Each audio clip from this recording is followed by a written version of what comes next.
What up everyone, it's your man XManny87 here, bringing you another Marvel Legends video, and what I have for you today is the Marvel Legends Avengers Wave Controller Build-A-Figure Series, the Controller Action Figure Review. Before we get into everything, if you could please leave a thumbs up, like rating on the video, it'll help show your support for my channel and I greatly appreciate it. Now with that said, let's go!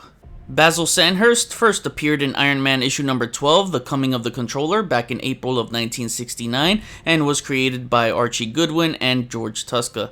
This mind-snapping villain felt unappreciated and superior to other geniuses of his time like Reed Richards and Tony Stark. The man formerly known as Basil Sandhurst was a scientist who was crippled in a laboratory accident and later developed mind-controlling technology that allowed him to move, as well as being directly linked to his exoskeleton. Having made alliances with people like Thanos to improve his technology, the Controller remains dedicated to his ultimate goal, the defeat of Iron Man. The Controller has not only been a reoccurring Iron Man villain, but has had many confrontations with different heroes throughout the years. He has worked for Thanos when he fought Captain Marvel and the Avengers. The character, like many of Iron Man's classic foes, has had his technology updated and improved over time in order to stay relevant with modern ideas and technology. For powers and abilities, as a civilian, Basil was and continues to be a highly skilled chemical and mechanical engineer. Initially, the Controller had no superhuman abilities aside from his cybernetic power suit, which not only provided mobility and strength, but also added durability in the form of microsurgically grafted armor. However, the abilities both of and granted by the power suit and mind wave absorbatron have evolved over time. Among these attributes are the following: energy absorption, flight, gadgets, hypnosis, implants, intellect, levitation, power suit, psionic, stamina, super strength, telepathy, and an unarmed combatant. For his psychic abilities, the Controller's mind wave absorbatron and associated slave discs powers his suit by draining up to 85% of a victim's mental energy, leaving said victim in a zombie-like state. Lastly, his key abilities are his slave discs, which are needed to power the Controller's suit.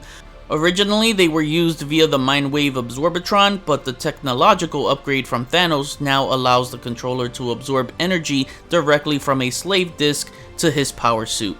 In addition, slave discs enhance the Controller's domination of victims to the point that he can control an individual's actions.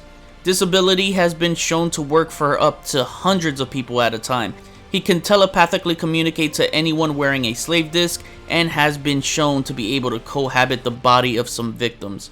The Controller has appeared in over 161 issues. I'm blown away by this head sculpt. He looks incredible. This is definitely one of the best head sculpts out of any BAFs this year. He's definitely one of my favorite BAFs this year, but not just BAFs in general, just figures. This is definitely one of Hasbro's best face sculpts this year. Look at all the wrinkled cracks on his face. It looks amazing. Gives me Darkseid vibes. And, you know, at first glance, you would think he's a Jack Kirby creation, but he's not. But he definitely gives out those vibes. And look at the grin on his teeth. The grinning teeth are just looking so good. The white pupils. Underneath his eyes, it has this kind of greenish, pinkish look. And it looks like his eyes are pussing. It's gruesomely awesome. And then the digital face print here is where, you know, it really stands out because it creates this beautiful eyeshadows right there underneath his eyes. That looks amazing. Yeah, I mean, he's just perfectly sculpted. Here's a side profile. The crown came out really nice. It has that kind of blue marbling, but it fits for this figure. I'm not going to complain. It really does look great. The coloring is beautiful. I really love that vibrant kind of cobalt blue, I want to say. It's a really, really nice blue. Besides the head, he's mainly a Thanos reuse. So, same collar piece, a new upper torso, because the Thanos actually had a sculpted torso with the gold trimming here that was sculpted on. But same arms, just new gloves, same legs, and just new boots. See, the swirling on the collar piece is not bothering me at all. It captures light really well. It's making that blue stand out. It looks so nice. One thing I love about this figure is the lighter blue highlights we get right here. It's almost like a kind of greenish tone, a light green tone on top of the blue. So you see it on the pecs, you see it on the deltoids, on the bicep, even on the back, the tricep. Nothing on his back right here, but just those little subtle highlights makes a big difference. He does have a new belt too. I forgot to point that out. So you get a design right there in the middle. And then he's got the new gloves that I mentioned. And you get sort of a nice shimmer there. So that looks cool. You know, the wrinkles right there. His hands, I want to say his hands are a little bit on the small side. I could be wrong, but they could have been a little bit bigger. Again, you get that nice highlighted shading continuing in the front of his legs right there. So that looks really good. And look at those gams. This is serious. He's got tree trunks for legs. And here are the boots. Looking really nice with those wrinkled folds sculpted even on the soles. Oh, man. Again, I'm just a sucker for this blue. It looks so good. And you also get the heels that are sculpted underneath. Alright, so one thing I gotta point out. I really love this figure. I do. But the one thing that's really bothering me, and I don't know if you guys notice right now, is that his right leg has a tendency to just slide off to the side. And it looks very feminine posed like this. Like he has a very feminine pose right there. And it just stays like that no matter how many times I kind of move that back. Look, it just keeps sweeping off to the side. And, you know, I've watched some other reviews just for research purposes, and no one is pointing that out. And I've noticed that, like, almost every controller figure I see, his right leg is just sweeping off to the side like that. And it's annoying. It was even worse because this torso was the original torso I had. I just bought this extra torso for research purposes, but this one was worse. And I'll show you right now. So look at this. You see this? I go like this. It has like this springing action. And it is so bad. I even applied shock oil on it. But it feels like inside there's a lot more going on underneath, because my Thanos did not have that issue at all. And as you can see, it has like, it's hard to see actually, but it has a smooth outline underneath where this one doesn't. You can see a lot more parts are going on in there. So I don't know if that's what's causing the springing action. Again, I haven't seen anyone call this out, and this is just horrible QC, and I'm not afraid to call Hasbro out on their shit. But putting it back on the torso that I bought off eBay, I'm just, you know, it doesn't have that springing action like the other one, but you can see it still sweeps off to the side. So I can't even have him standing straight, like, to make him look tall, you know? It's just gonna continuously sweep off to the side like that. So that's very annoying. So you can see, look at Thanos right here. His legs are perfectly straight. And this right here, unfortunately, is always gonna be swept off to the side. And I have to play it off by giving him a wide stance every single time. So he's just gonna have to stay in a wide stance like that. So it won't look, you know, feminine if I just have his one hip swing off to the side like that. For accessories, he has two open hands, with the right one having the controller discs in them and the other without it. And I gotta say, it has really nice texturing underneath the, well, on the palm of the hand right there. Look at that. That's really cool. I like that. Then here's the other hand with the controller discs. They're permanently on there. They don't come off. That would have been cool if we had some separate controller discs, but it's nicely sculpted. I like that. And you still get the texturing on the palms. That's really cool. Also, for additional play, you could use one of Iron Man's repulsor ray effects and plug them to the bottom of his feet if you want to display him in a flight pose. Now, to cover articulation for the controller, his head is on a ball joint, so it moves about that far up and that far down, side to side, and it does pivot nicely, and you can rock it around. His arms move about that far up for a straight T pose. You move them down, you can swing them around. This doesn't really hinder it, so that's good. Bicep swivel, and then, oh man, if it could swivel, there we go. Bicep swivel, elbow swivel. I hate the elbow and bicep swivel combination. It's just like, you only need one of these to swivel. And then you got the single jointed elbow, which is not good at all. The wrist swivel and a wrist hinge. Ab crunch moves that far forward. That's good. And it moves that far back. That's really good. Waist swivel, which, oh, this sucks so bad. When you swivel, the belt comes off or it warps. There's this clip right there that it plugs into. And you can see if I just swivel it to the side softly, it warps, and that just looks alright. That's shit. It looks like shit when it happens. I don't like that at all. legs move that far apart. His legs can kick up that high. If it doesn't pop off, let me see. There we go. Kicks up that high, and it can kick that far back. That's a awkward split you'll get. But, you know, he's not going to do splits. You can rock him around. Got the thigh swivel. Double jointed knees. No heel to the controller. But with this guy, no boot swivel. You got the ankles that do move up a good amount. They move down, and you can rock them around.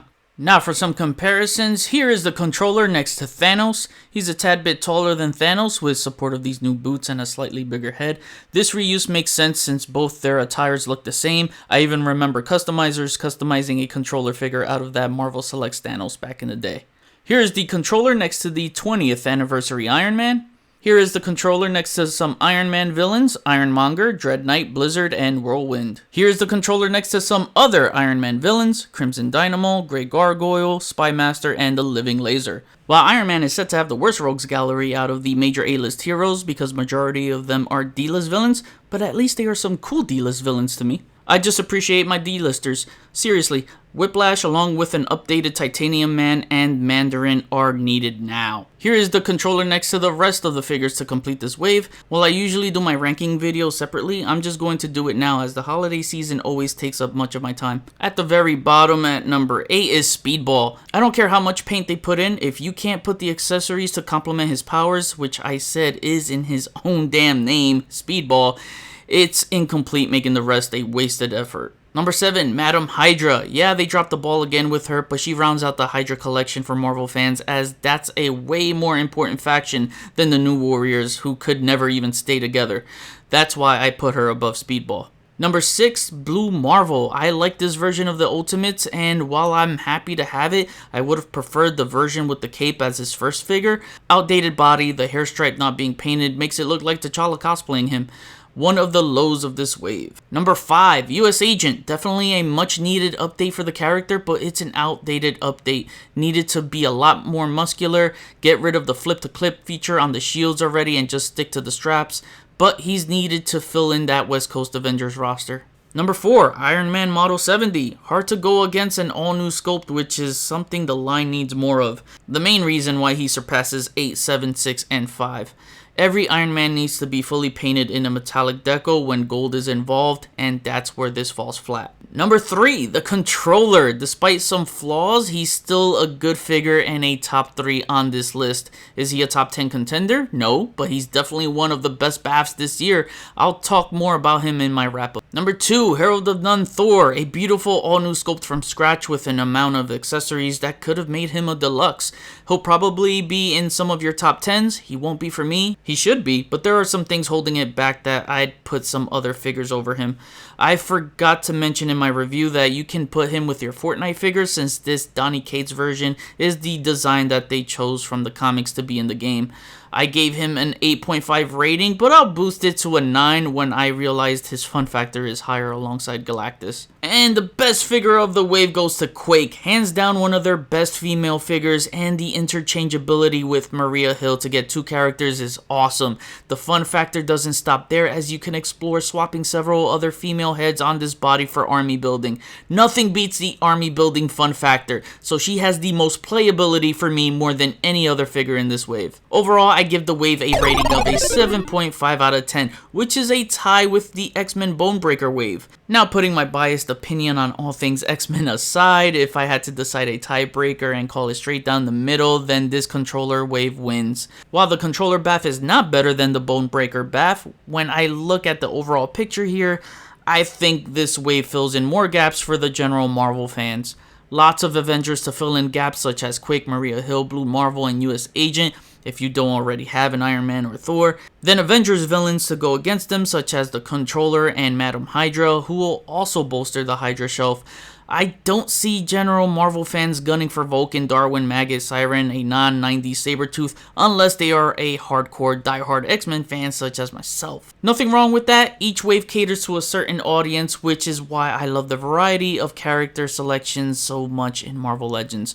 We don't get that kind of variety with any other line. And now to wrap things up, my final rating is an 8.5 out of 10. This bath really has a lot to show for it. The head sculpt is phenomenal. That alone gets a 10 out of 10 rating from me. It really made this figure. This would have been rated higher if he didn't have that weird hip QC or the belt popping off or warping when swiveling the waist. Don't know if the hip will force his legs to widen his stance more. Don't want him staying in a permanent Glenn Webb signature widest stance pose. Rest in peace to one of the best to ever do it. So these flaws held the figure back some. If it didn't have these said flaws, dare I say I would have rated him higher than his good friend Thanos. Going back on a positive note, the highlighted shading on the figure creates a beautiful color contrast on the blues. The darker blues is also eye-popping as it does indeed look like he's sporting armor. I always say I appreciate baths with accessories, and I feel like they are a must nowadays, so the alt hands help, and giving him the slave discs is a top-notch inclusion. I've been wanting a Controller Legends figure as I was exposed to him from the Iron Man animated series, being a fan of that show during the Marvel Action Hour days, and he's had some good runs in the comics that I enjoyed. He's a great bath despite being mostly a Thanos reuse, but it's the first reuse of that body, which is forgivable. As I said, it makes sense here. I've been having quite the fun with this big chunk of plastic. Onto the Avengers villain shelf he will go. Now I kick it back to you. What do you think of the Controller? What Iron Man villain would you like to see next? I think I already know the answer to that, other than Mandarin. Comment below, let me know, we'll chat about it. That was my review. Please follow me on Instagram at xman87. Hit the notification bell so you always know when my latest videos are up. Share and subscribe if you're new. See you on the next video. Peace, peace.